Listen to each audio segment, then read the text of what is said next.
سلااوڕێز بۆ هەموو لایەک ئازیزان و خۆشەویستان گورە بە تۆزە قسەتان بۆکەم ئەوە بۆشی وەزعەکەم ئاوا دەرەچێت ئەوە باشە تقریبەن تۆیەکی دوور کەومەوە بۆی بە تەواتی ڕێک و پێک بێت بۆی ئەو شەش تاڵە قژێشم شەش تاڵ و لەتێکی پێوە ماوە کوێرایمدایە بۆی یاخوا بە خێر بێن سەر چاوەکانی من وەڵا تۆزێ باسی ئەو مۆزوعانەتان بۆکەم کاکە خۆ ناکری ئاوا چوا قسە نەکەین و ئەو خەڵکە هەر لە خۆشتە حاڵی جا و وەزعیشیان خۆڵقاندووە و بابزانین مەسەلەکەشی عەزیزان بەخێر بێن یاخوا سەر چاوەکانی مناتن تۆزێکەوە سم تاوەکو هەموو بەڕێزان کۆ بنەوە و کاتە یاخوا بەخێر بێن سەر چاوەکانی من ئای کاگارە مەحموود ئای کاگارە مەحموود ئای کاگارە مەحموود یە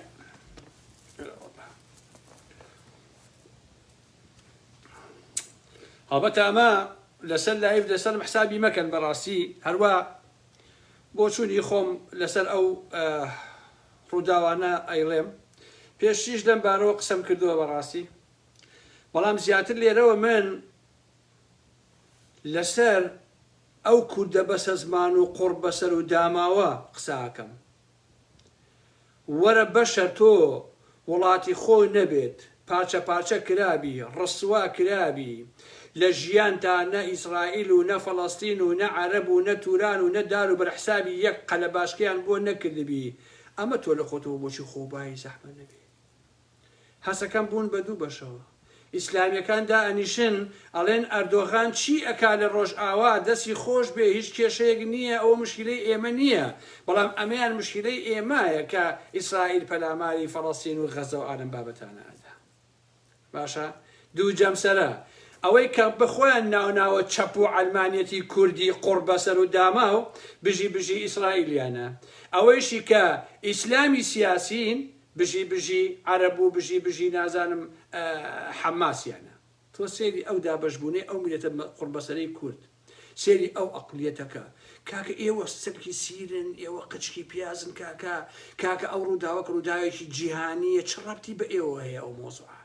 ئێوە لەکوێ ئەم هاوکێشە ڕاوەستاون کامتان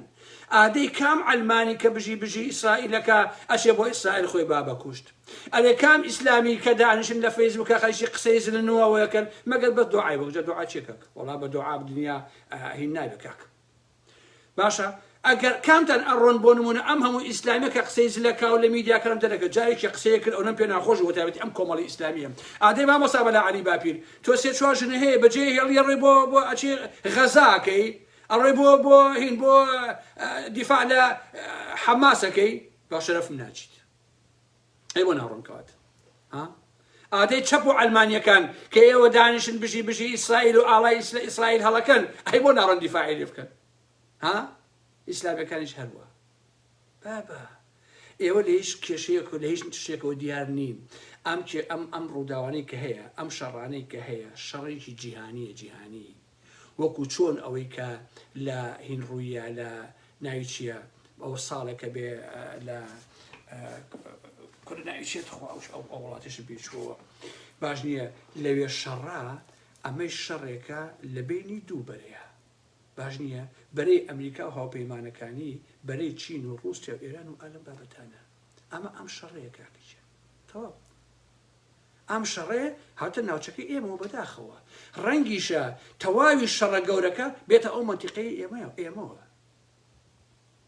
دوای ئەوە بە عەقڵتانە نەچێ حەماس بتوانێ ئاوا پەلاماری ئیسرائیل بدا شتی وان نییە بەڕاستی ئەوە کە پەلاماریاوە ئەوەی کە ئیشەکەی کردووە ئەوەی بیکردنەوەکەی کردووە ئەوەی کە زانستیەن ویان تەکنۆلۆژیان کارەکەی کردووە شوێنی ترە بە قوربانتان بم ڕەنگە بەشێکی لە ڕووسیاوە بێت باشە اینجا لە ئێران و لە زۆر شوێنی ترەوە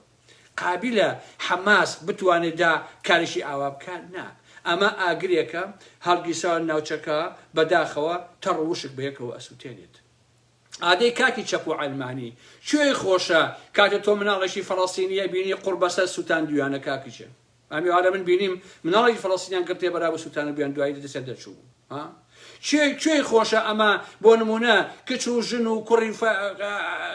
غەزە و نازانم ئەمانە بکوژێن و خوێن بڕژێت ها ئادەی کاکی ئیسلامی تۆ ئەگەر ئیسلامی ئەبێت دڵی شێپاک بێ نەک دڵی پیس بێ شوێی خۆشە کە تۆ دانیشتنی سەدان کەس لە ئیسرائیلا کوژراون و تۆ شایرۆغانی بۆ کەت و بۆی هەڵەپەڕیت و ئای پێ خۆشە یعنی پێ دوایە ئیسرائیل کێشەی کوشتنی 500 کەس لە خۆیەتی یا 1000 کەسە یا 10,000 کەسە وڵا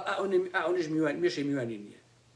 جا باشە ئەمانە کەی حرمەتیان بۆ ئینسان هەیە هەتاوەکو تۆ پێ دوابێ وڵا ئەمە مەسەلەن ئەمەندە لە ئیسرائیلا کوژراوتر مهمە بابە لە حربی عالەمی دووەما نزیکەی 6 ملیۆن ئینسان کوژرا کەسش بە خەیاڵیان نەها بەڕاستی یعنی پێتان وایە لە جیهانی عەرەبی خەم بۆ ئەوەیە خۆن کە لە غەزە و لەکوێ ئێسا ژن و مناڵی قوربەسەر و داماو لە غەزەیە بڕۆ بەر ئەم هەموو ساروخ و شوێنەکان سووتان دۆ کاکەوش ئەو شارە بەڕاستی ئێوەش لە سێمانی و هەڵەبجە و لە کوێوە دانیشتون لە خۆتانەوە قساکەن بەبێ ئەوەی خەمی ئەو خەڵکەتان بێ بەبێ ئەوەی بزانن کە لە حەماس و ئیسرائیل چه ئاگرێکیان خوڕقاندووە بۆ خەڵکی ئیسرائیل و بۆ خەڵکی فەڵەستین و بۆ ئەم دنیای ئێمە والله هەر کەسێ بچێتە سەنگەری ئەوانەوە و دیفاع لەو دوو تەرەفە بکە باوەڕکە بەس ئینسان نییە بەڕاستی باشە چونکە ئەمە ڕشتنی خوێنە ئەمە ڕشتنی وێرانکاریە ئەمە ماڵکاولیە ئەمە کۆمەڵێ بازرگانی چاوچنۆ کە لە ئاسی دنیاە سەرمایە گوزاری ئەکەن بە خوێنی بەشەرەکانی عەرەب و جوولەکە و فڵان و ئیسرائیل و ئەلەم بابەتانە لەمە بەدەشتێکی تر نییە کاکچە ئادەی بە درێژایی مێژووی بەشەریەت کێ خێری لە شەڕەکان بینیوە زەحمەت نەبێ کێ خێری لە شەڕ بینیوە جگە لە وێرانە کێک بەڕاستی خێری لێبینیوە گوێم لە ئەحمەقێکی کۆمەڵی دادگەریەوە بۆ ئەڵێکی وەڵا کاکە ئەوە بەڕاستی ئیسرائیل ئەمەی کردووە و ئێمە پشتیوانی لەگەلی فەڵەستینەکەین و ئەڵێ ئەی بۆ ڕۆژئاوای کوردستان و بۆ ئەمانە ڕێچیە بەخوا من لەسەرەوە قسە ناکەم و ئەو بابەتێکی جیاوازە بۆچی بابەتی جیاوازە خائینی جاش هەی جاشی کوڕی جاش فەرقی چییە بەڕاستی ئەردۆغانی ساختەچی پەلاماری ڕۆژئاوا ئایا ژن و مناڵە کوژێ لە 3 ڕۆژە 7 کەسێک زیاتری کوشتووە بۆچی بۆ ئەمە قسە ناکەی بەڵام خەمی غەزەتە زەحمەت نەبێ ئادەی چەپ و ئەلمانیەکە بۆ ئەمەیە قسە ناکەی بەڵام خەمی ئیسرائیلتە تۆ جارێ بەڵێ تۆ سەربانەکەی خۆت هەمووی دڵۆپەیە ئەگەر شەهامەت و ئازایەتیت هەیە بڕۆ سەربانەکەی خۆ زەحمەت نەبێ والێکە کە دڵۆپە نەکا باڵەکە تۆ لە هەموو ئاسمانەکانی ئەم دنیای ئەسیرەیەکی نییە کورد دەشڕە بەم پەڕی چەپ و ئیسلامی و بە نازانم بە ئاتەئیست و بە ئەلمانی بە هەر هەمووتانەوە بڕۆ جارێ خەمی خۆتانتان لێ زەحمەت نەبێ ئێوە چێن لەو هاوکێشەیە تا دانیشتن قسەی زێکەن لە تیڤیەوە ئەم سۆشیال میدیادان پڕ کردووە لە قسەی قۆڕ و قسەی پوچ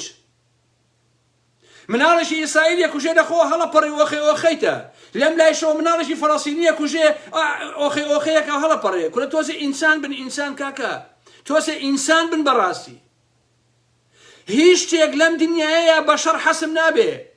نەگەلی فەڵەستین و نە دنیای عەرەبی لە ناوەچێ نەگەلی ئیسرائیلیش لە ناوەچێت ئێستا ئەگەر مرۆڤایەتی هەبوایە دەبوایە لە عێراق و لە ئێران و لە تورکیا و لە هەموو جیهانی عەرەبیە ملیۆن خەڵکە باتە ئێستا شەقام بیاونتە ئەم شەڕە ئەبێ ڕابوەستێ نابێ ئەم شەڕە بکرێ بەڕاستی نابێ ئاوا غەزە بسووتێنرێ حەماس و ئێران و نازانم حیزبوڵڵا و ئەمانە بۆیان نییە پەلامار بدەن و شەڕێکی ئاوا بخۆڵقێنن ئەوە تا ئێستا شەڕەکە بە تەواوەتی گەورە بووە ئەوە تا حیزبوڵای لوبنانیش پەلاماری یاوە لەوێشەوە لیان کوژراوە ئەوە تا دوێنێ هێزی ئەمریکا زیاتر لە 20 کەشتی هێناوە هینی جەنگی بۆ ناوچەکە باشە و ئەمڕۆ چەندین فڕۆکەی جەنگی هێناوە بۆ ناوچەکە ئادەی مامۆستا عەلی باپیر تۆچی بەری پێگەی بە لەشکری ئەمریکا زەحمەت نەبێ تۆچی یا دانیشتن بە خەریکی فڕۆفیشاڵن ئێوە ئەڕۆن ئەمە تەنگە ئەسوورە ئەمەیە تو پشتێکی زەر بەستووە وڵا کاکە ئێمە وا و ئێمە وا کۆرە بڕۆ بەلایشی خۆتەوە کاکە ئەمە کێبەرچێی دوو باڵی جیهانیە دوو حوتی گەورە لە ئاسی دنیاە کە یەکیان چین و رووسیا و ئەمانە ڕابەرایەتیەکەن ئەویشیان ئەمریکا و ئەوروپا و ئەمانە ڕابەرایەتیەکەن ئیسرائیل یعنی ئەمریکا باشە ئەمە ئەسڵی مۆزوعەکەیە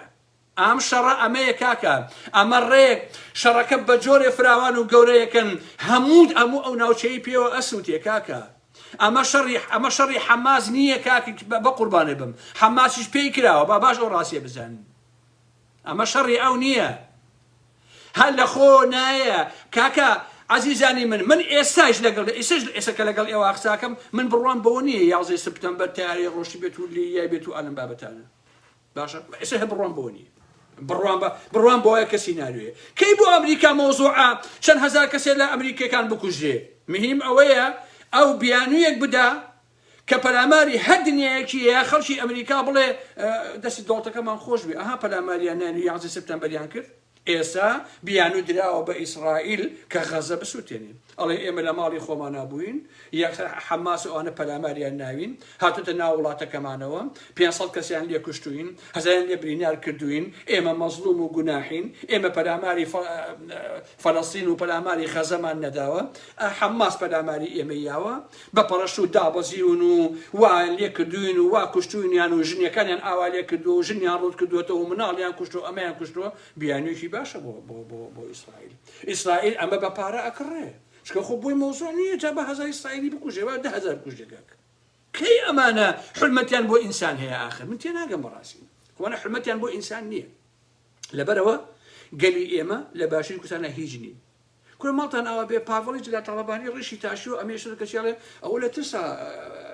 میدیای پارتی نووسی بیان ئەوە لە ترسا ڕیشی تاشی و ئەمە یەشتێتەوە نەوەکو ئیسرائیل لێ بدات کاکەوە بەتاڵن ئێوە بە قورئان کورە بە شەرەفم لەم شتیوا لە میدیای کوردیا ئەبینم ڕێک نییە نازانم بڵێم چی بەخۆ وەڵڵاهی لە داخا قسەم کرد بەخۆ نەخۆ من هەر قسەم نەیەکرد چونکە بۆ من سەرکی سیرم خەشکی پیازم بابە شەڕی دوو دێوی زەبەلاحی جیهانیە چی ئیداخی بە ئێمەی میلەتی کورد و داماوە هەیە دەستگرە بە کڵاوەکەی خۆتەوە با نەیبا کاکەچیان تۆ چ مەجبوری ئەمە بکەیت ئاخر شڕە تۆ لە سێمانی دانیشتووی لە خۆتەوە بۆ دانیشی کاکە گیان ئەوە دەستی قین حەماس خۆش بێت و ئەبێ ئیسرائیل نەمێنێ و ئەبێ ئەوە نەمێنێ چۆن نامێنێ کاکەچیان چۆن نامێنێ بە قوربانێ بم لە حەربی عالەمی دووهەما پێش حەربی عالەمی دووهەما لە هیتلەرتەوە لە نازیەکانەوە ئەوەی ناشێ لەم دنیا بە جوولەکەیان کرد باشە ئەوەیان دەستکەوت کوشتیان و نەیان برد هەرمایشن نافدێ کاکە میلەتی کوردی ئێمە بەخۆ عەزیزانی من تو شەرەفتان بە درێژایی مێژوو چی نەکراوە بە میلەتی ئێمە چی نەکراوە بە ئێمە هەرماویشین هەر لە ناویش نەچین بەخۆ هەر لە ناویش ناچین حەزەکان ڕۆژی 2000 مان لێ بکوژن ئەیلەوە ئەمڕۆ 2000 کوژێ 2000 لە دایکە بێ کەواتە لە ناو ناچین لەبەرە قەت بیر لەوە مەکەنەوە بڵێ وەڵا کاکە ژیان ئەبێ ئەوەکەی دوایەش لەمەش بەدەر عەزیزانی من تو شەرەفتان جیهانی عەرەبی و ئیسرائیل چی بۆ گەلی کوردی ئێمە کردووە دەی زەحمەت نەبێ کاکە هەموو میلەتێ ئەبێ لە ڕوانگەی بەرژەوەندی نیشتیمانی و نەتەوەیی خۆیەوە بێ قسە بکە کەچی ئیسلامی ئێمە باشە ئەمەندە ئەنتەرناسیۆنال و ئیسلامیە کورد و نیشتیمانی لەبیر چۆتەوە چەپ و ئەلمانیەکەی ئێمە ئەمەندە جیهانی بیرەکاتەوە کوردی لەبیر چۆتەوە ئەمە چیان بۆ ئێمە کرد زەحمەت نەبێ مەگەر ئیسرائیل نەبوو 5-6 کەسەکەیان چوون لە نایرۆبیەوە ئەوڵە ئۆجلیان فڕان بدیانەوە بۆ ئیمرانی و دایانەوە بە تورکیا مەگەر ئەوان نەبوون بەڕاستی چیە بوو ئاش بەتاڵیشی کرد بە مەلام سەفا هەر ئەوان نەبوون لەگەڵ ئەمریکا هەوا پەیمانەکانیە زەحمەت نەبێ ئەگەر ئێمە کیمیاباران کراین کە ئێمە 5,000 گوندمان سووتێنرا ئێمە ماڵوێران کراین ئێمە نازانم ئەوەی ناشێ بەسەرمانە هات هەڵەبجە کیمیاباران کرا ئادەی لە جیهانی عەرەبیە کام فەڵەستینی کام عەرەب کام نازانم ئەمانە وتی ئەو میلەتە مەزلومە بۆچی وا لێکن بە شەرەفم بەس ئێوە بەس کورد جاشە باوکم بە ئەڵڵا کورد ئیسلامی جاشە کۆمۆنیستی جاشە ئەلمانی جاشە ڕەگی جاشایەتی لەناو ئەم میلەتەی ئێمەیە بە حەیەتی کۆتایی پێنێت کاکە بە ئاشکرا جاشن ئەگەر تۆ جاش نیت ئاخر هەی نا ئینسان هەی وحوش تۆ لە هەڵەبجا هەوای هەڵەبجە هەڵەمژی تۆ چی بەچێتی بە ئەردۆغانەوە تۆ بۆ دیفاع لە ئەردۆغانەکەی زەحمەت نەبێ ئادەی کاشی ئەلمانی ئەگەر تۆ ڕەشە وەڵاغنی تۆ بۆ دیفاع لە ئیسرائیلەکەی لە خۆتەوە چی خێرێکیان بۆ تۆ بۆ وڵاتەکەی تۆ بووە تا ئەویان لێ کردی یان ئایندە چ خێرێکیانە بێ زەحمەت نەبێ هیچیان نابێ خێر بۆ ئێوە کاکە کەواتە ئێوە بۆ ئەکەن بەڕاستی ئێوە چ میلەتێکن بۆ ئەوەندە حەزە جاشایەتیە آخر زەبەلاح تیڤیەک ڕوتیەکە ئەڵێ وەڵا من پشتیوانی ئەەکەین لە گەلی فەڵەستین و مەزلوم و ئالەم بابەتانە ئەی گەلی کوردەکەی خۆ هەی زۆڵ هەی بێژی ئەی گەلی کوردەکەی خۆ لە ڕۆژئاوای کوردستانە هین نییە مەزلوم نییە تو شەرەفتان لە دنیا هەیە بەخێ کورد مەزلوم بێ وەکو عیسای کوڕی مەریەم لە خاش دراوە هەیە بەخێ کورد مەزلوم بێ عەلی باپیر بۆ دیفاع لەوە ناکەی زەحمەت نەبێ خۆت و جاشەکان زەحمەت نەبێ دەی بیکە ئەگەر دیفاع لە گەلی مەزلومەکەی جارێ لە گەلەکەی خۆتی خۆ بیکە زەحمەت نەبێ کە لە گەلەکەی خۆ کرد لە گەلی فڵەستین شی بکە لە هەر مەزلومێ لەم دنیا هەیە ئەگەر مەسەلە مەزلومە بیکە ئێوە درۆکن بەڕاستی ئێوە جاشن بەداخەوە بەڕاستی خەڵک هەیە لەخۆ ئاڵای ئیسرائیلی داناوە و خوایجان نەخوایجان ئیسرائیل بپارێزی دەتە خوای اینجا وەرە دە اینجا وەرە کاکە تێک مەچوو باشە بووە بە شەڕ لەناو ئەم سۆشیال میدیایە هەردووشیان ئەمەڵێ خۆیان ئاڵای ئیسرائیل پارێزی ئەوڵێ خوایگیان فەڵەستین بپارێزی کاکە وەڵا بەدوعا نابێ کاکەجی وەڵی بەدوعا نابێ حەزرەتی محەممەد بەشداری چەندین شەڕی کردووە شەڕی بەدر و ئوحد و نادەم چی ئارە بابەتانە بەخوا بە دوعا بووە حەزرەتی محەممەد خۆ دوعایا کرد کە هەموو کافرەکان بێنە سەر دینی ئیسلام و شەڕەکە نەبێت ئەینا شەڕی نییە کرد بە دوعای چی کاکە بە دوعای چی خۆ کاکە بە دوعا بێ کەس لەژێ نەفەقیر نابێ ئەزانم دوعا باشە بەڵام بۆمانەیە نییە کە هەموو شتێک بێت کام لەو ئیسلامیانە زەحمە نەبێ ئەی بۆ ناڕۆن شەڕکەن لە فەڵەستین بڕۆن کاکەژێن خۆ لە کوردستانی کاکەژێن خۆ لە سێمانیت بڕۆن 5,000 نەفەرتان لە سێمانی و لە هەولێر و لەمانە کۆ ببنەوە بڕۆن لە بەغاوە خۆتان بگەین لە فەڵەستین و بڕۆن شەڕکە لەگەڵ ڕاستەکە لە ماڵۆ دامنیشە لە خۆ جا نایژۆری قسە بکەیت هەر بڵێ خەڵکی فەڵەستین ئاوا ئەم ئیسلامانە 10,000 جوێنێ پێن هەر لە خۆیانەوە بە قورئان عەزیزان زۆر شێن زۆر یعنی جاشاتی ئەو نەبێوێنەیە ئەنا تۆ لە من بابەتێکم نووسیوە زۆر ئینسانانە ئەڵێم ئەبێ ئێمە نابەشەر بڵین ئێمە نابێ بشینە سەنگەری ئیسرائیلەوە نابێ بشینە سەنگەری فەڵەستینیشەوە بەڕاستی چونکە ئەم شەڕە شەڕی ئێمە نییە کاکە شەڕی ئێمەی کورد نییە و ئێمە لەم هاوکێشەیە هیچ نین داقدا خۆ من پێتان بڵێم ئەم شەڕە دەرگای ئێوەی ژەگرێ قەسەم بەخوا لە عێراق شەڕە بێ لە ئێران شەڕە بێ لەو ناوچەیە هەر هەموو شەڕە بێ بەخوا لە سووریا شەڕە بێ بەخوا ئەم شەڕە ئەوەندە گەورە ئەبێت و ئەوەندە گەورە ئەبێتەوە هەر هەمووتان ئەگرێتەوە بە باش بیزانین قەسەم بەخوا لە ماڵەکانی خۆتان ناتوانن بە ئارامی بژین ئەوە ئەبێ 6 مانگی تر ساڵێکی تر بە نمونە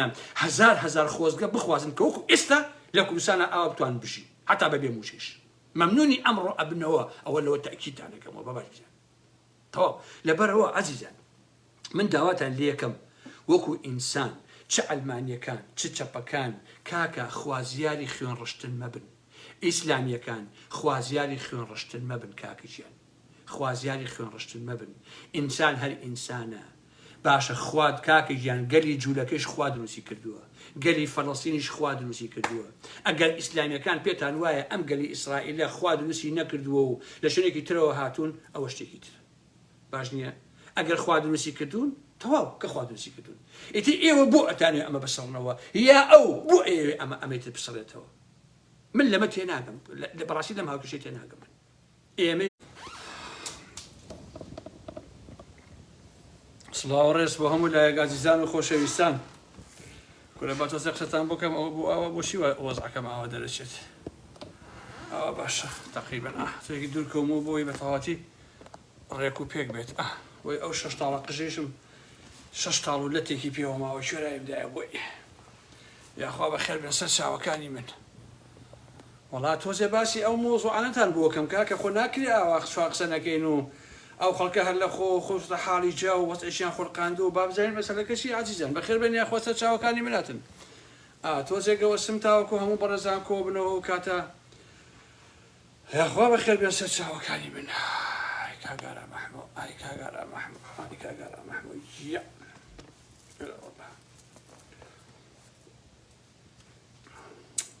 هبتا ما لسل لايف لسل حسابي مكان براسي نيا بقران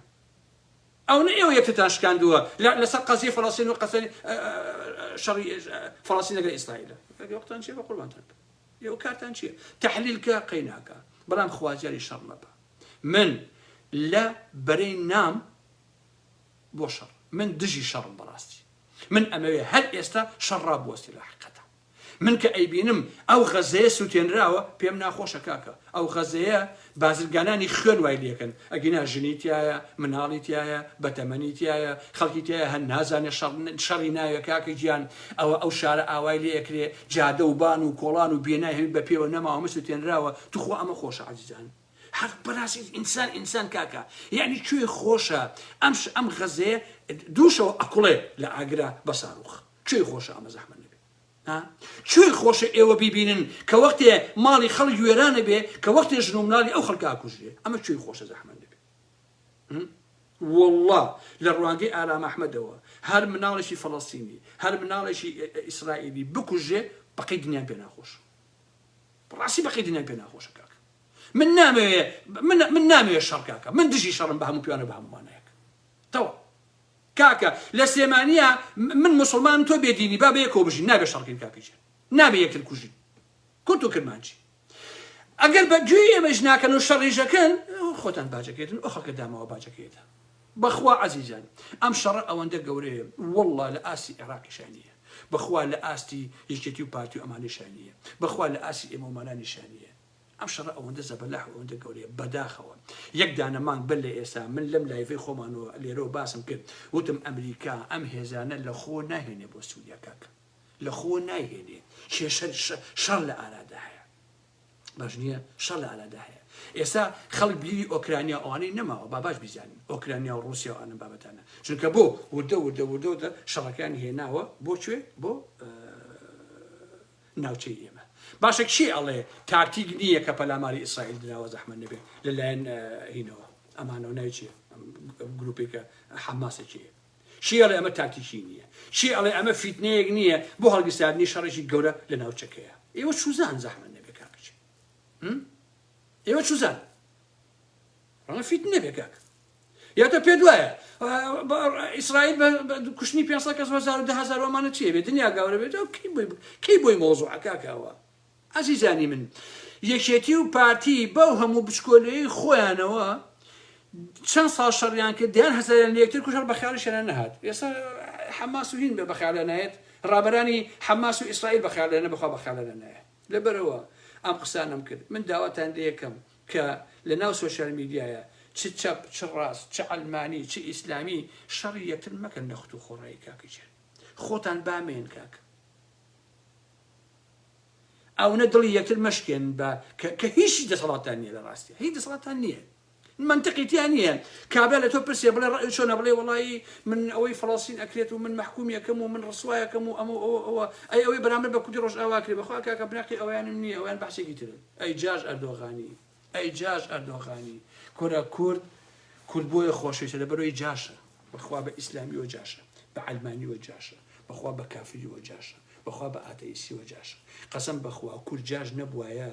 بە درێژایی 200 ساڵ ڕزگاری هەبوو جا چونکە جاشەتەوە باباویزان قەسەم بەخوا بەیانی ئەو حەماسە بهێنە لە ئەو کوردستان دەسەڵاتدار بێت کوردی بۆ نایەڵێت